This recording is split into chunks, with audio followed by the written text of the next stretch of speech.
ನೋಡಿ KFC style cauliflower ready ಆಗಿದೆ. Same KFC style ತರನೇ ಕಾಣಿಸ್ತಾ ಉಂಟಲ್ಲ ನೋಡಿ, ಒಳ್ಳೆ ಮರದ ರೀತಿ ಕಾಣ್ತಾ ಉಂಟಲ್ಲ ಕಾಲಿಫ್ಲವರ್. ಓಕೆ, ಹಾಯ್ ಎಲ್ಲರಿಗೂ.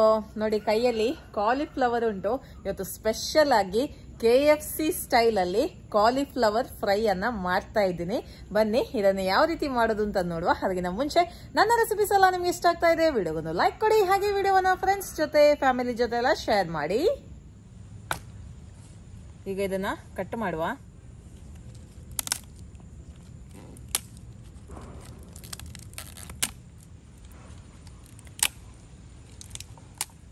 ನೋಡಿ ಒಳ್ಳೆ ಮರದ ರೀತಿ ಕಾಣ್ತಾ ಉಂಟಲ್ಲ ಕಾಲಿಫ್ಲವರ್. ಓಕೆ, ಈಗ ಇದನ್ನ ಕಟ್ ಮಾಡುವ. ಚಿಕ್ಕ ಚಿಕ್ಕದು ಮಾಡೋದು ಬೇಡ, ಮೀಡಿಯಂ ಸೈಜ್ ಪೀಸಲ್ಲಿ ಕಟ್ ಮಾಡಬೇಕು.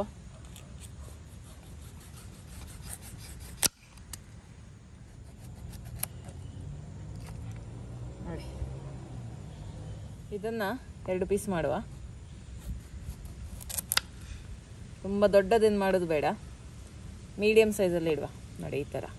ಓಕೆ, ಈಗ ಗೋಬಿಯನ್ನ ಬಿಸಿ ನೀರಿಗೆ ಹಾಕ್ತಾ ಇದ್ದೀನಿ.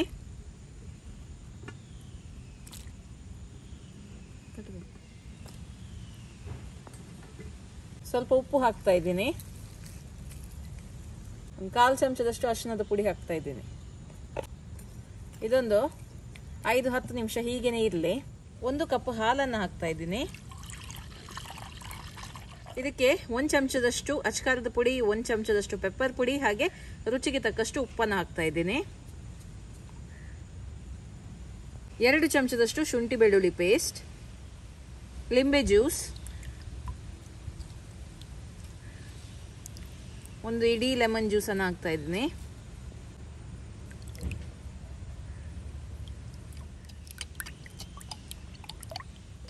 ಈಗ ಕಾಲಿಫ್ಲವರ್ ಅನ್ನ ತೆಗೆಯುವ. ಸುಮಾರು 5-10 ನಿಮಿಷ ಆಗಿದೆ. ಇದನ್ನ ಬಿಸಿ ನೀರಲ್ಲಿಟ್ಟು ಇದನ್ನು ತೆಗೆದು ಮಸಾಲೆಗೆ ಹಾಕುವ.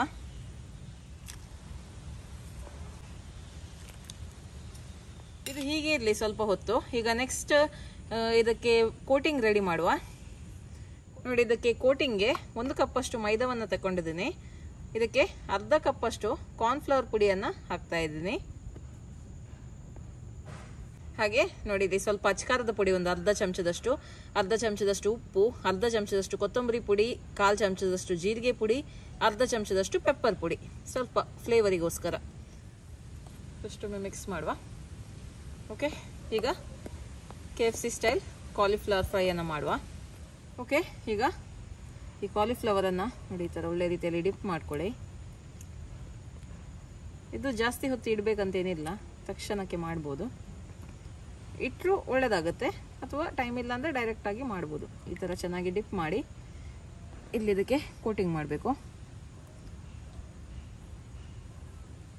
ಕೋಟಿಂಗ್ ಮಾಡಿ ಸೈಡಲ್ಲಿ ಇಡುವ. ನೆಕ್ಸ್ಟ್ ಏನು ಮಾಡಬೇಕು ಅಂತ ಹೇಳ್ತೇನೆ. ನೋಡಿ, ಈಗ ಸ್ವಲ್ಪ ಮೈದಾ ಹಿಟ್ಟು ಉಳಿದಿದೆ, ಹಾಗೆ ಈ ಮಸಾಲೆ ಕೂಡ ಉಳಿದಿದೆ. ಈಗ ಇದರಲ್ಲಿ ಸ್ವಲ್ಪ ಈ ಮಸಾಲೆ ನೀರನ್ನು ಈ ಮೈದಾ ಹಿಟ್ಟಿಗೆ ಹಾಕಿ ಈ ಥರ ನೋಡಿ ಹೀಗೆ ಮಾಡಬೇಕು. ಒಂದು ಕಾರ್ನ್ಫ್ಲೇಕ್ಸ್ ಇದು ಟೆಕ್ಸ್ಚರ್ ಅಥವಾ ಓಟ್ಸ್ ಇದು ಟೆಕ್ಸ್ಚರ್ ಬರೋ ಹಾಗೆ ಇದನ್ನು ಮಾಡಬೇಕು. ನೋಡಿ, ಸ್ವಲ್ಪ ಸ್ವಲ್ಪನೇ ಈ ಮಸಾಲೆನ ಹಾಕಿದ್ರೆ ಆಯಿತು, ತುಂಬ ಹಾಕ್ಲಿಕ್ಕೆ ಹೋಗಬೇಡಿ. ಈ ಥರ ನಿಮಗೆ ಮಾಡಲಿಕ್ಕೆ ಇಷ್ಟ ಇಲ್ಲ ಅಂದರೆ ಡೈರೆಕ್ಟಾಗಿ ಮನೆಯಲ್ಲಿ ಕಾರ್ನ್ಫ್ಲೇಕ್ಸ್ ಇದ್ದರೆ ಅದನ್ನು ಯೂಸ್ ಮಾಡ್ಬೋದು. ಅಥವಾ ನೀವು ಓಟ್ಸ್ ಯೂಸ್ ಮಾಡಿ ಸ್ವಲ್ಪ ಹೆಲ್ದಿಯಾಗಿ ಮಾಡ್ತೀರಿ ಅನ್ನೋದಾದರೆ ಓಟ್ಸನ್ನು ಯೂಸ್ ಮಾಡ್ಬೋದು. ಬಟ್ ನೀವು ಮೈದಾವನ್ನು ಯೂಸ್ ಮಾಡಿ ಮಾಡೋದಾದರೆ ಈ ಥರ ಮಾಡ್ಕೊಳ್ಳಿ, ಇಲ್ಲಾಂದರೆ ಮೈದಾ ಎಲ್ಲ ವೇಸ್ಟ್ ಆಗುತ್ತಲ್ಲ. ಈ ಥರ ನೋಡಿ ಕ್ರಂಬ್ಲಿ ಟೆಕ್ಸ್ಚರ್ ಬರೋವರೆಗೆ ನೀವು ಇದನ್ನು ಹೀಗೇ ಮಿಕ್ಸ್ ಮಾಡ್ತಾನೆ ಇರಬೇಕು. ಒಳ್ಳೆ ಓಟ್ಸ್ ಅಥವಾ ಕಾರ್ನ್ಫ್ಲೇಕ್ಸ್ ಥರ ಕಾಣಬೇಕು. ನೋಡಿ ನೋಡಿ ಈ ಟೆಕ್ಸ್ಚರ್ಗೆ ಬಂದರೆ ಆಯಿತು. ಓಕೆ, ಈಗ ಮತ್ತೆ ಕಾಲಿಫ್ಲವರನ್ನು ಇದಕ್ಕೆ ಡಿಪ್ ಮಾಡ್ತಾ ಇದ್ದೇನೆ. ಒಳ್ಳೆ ರೀತಿಯಲ್ಲಿ ಒಮ್ಮೆ ಬೇಗನೆ ಈ ಥರ ಡಿಪ್ ಮಾಡಿ ತೆಗೆದು ಇದರ ಮೇಲೆ ಈ ಥರ ಕೋಟ್ ಮಾಡಬೇಕು.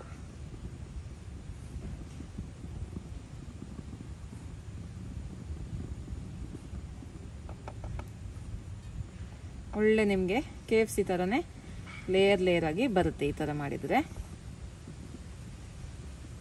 ಓಕೆ, ಇನ್ನು ಇದನ್ನು ಫ್ರೈ ಮಾಡುವ. ಓಕೆ, ಈಗ ಇದನ್ನು ಫ್ರೈ ಮಾಡುವ. ಮೀಡಿಯಂ ಫ್ಲೇಮಲ್ಲಿ ಫ್ರೈ ಮಾಡಬೇಕು. ಎಲ್ಲ ಒಟ್ಟಿಗೆ ಹಾಕೋದು ಬೇಡ, ಸ್ವಲ್ಪ ಸ್ವಲ್ಪನೇ ಹಾಕಿದ್ರೆ ಆಯಿತು.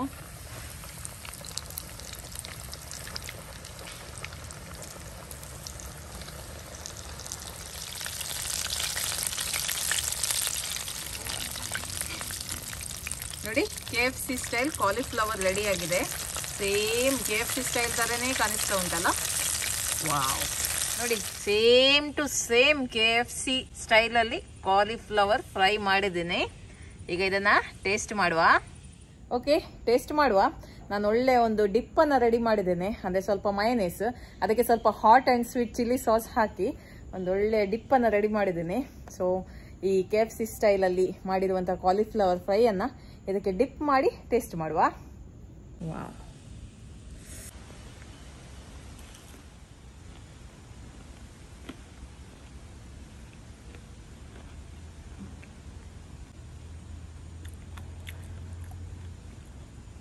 ಎಷ್ಟೊಂದು ಕ್ರಿಸ್ಪಿ ಆಗಿದೆ. ನಿಮಗೆ ನಾನು ಇದನ್ನು ತಿನ್ನುವಾಗಲೇ ಗೊತ್ತಾಗಿರ್ಬೋದು. ಸೇಮ್ ನಿಮಗೆ KFC ಸ್ಟೈಲಲ್ಲೇ ಬಂದಿದೆ. ಸೊ ಯಾರೆಲ್ಲ KFC ಸ್ಟೈಲ್ ಚಿಕನ್ ಹೇಗಿರುತ್ತೆ ಗೊತ್ತಿಲ್ಲದವರು ಈ ರೀತಿ ವೆಜ್ಜಲ್ಲಿ ಮಾಡಿ ನೋಡಿ, ಅದೇ ಟೇಸ್ಟ್ ನಿಮಗೆ ಸಿಗುತ್ತೆ. ಓಕೆ, ಇನ್ನು ನಾನು ಮುಂದಿನ ವಿಡಿಯೋದಲ್ಲಿ ಸಿಗ್ತೀನಿ. ಅಲ್ಲಿ ತನಕ ಬಾಯ್.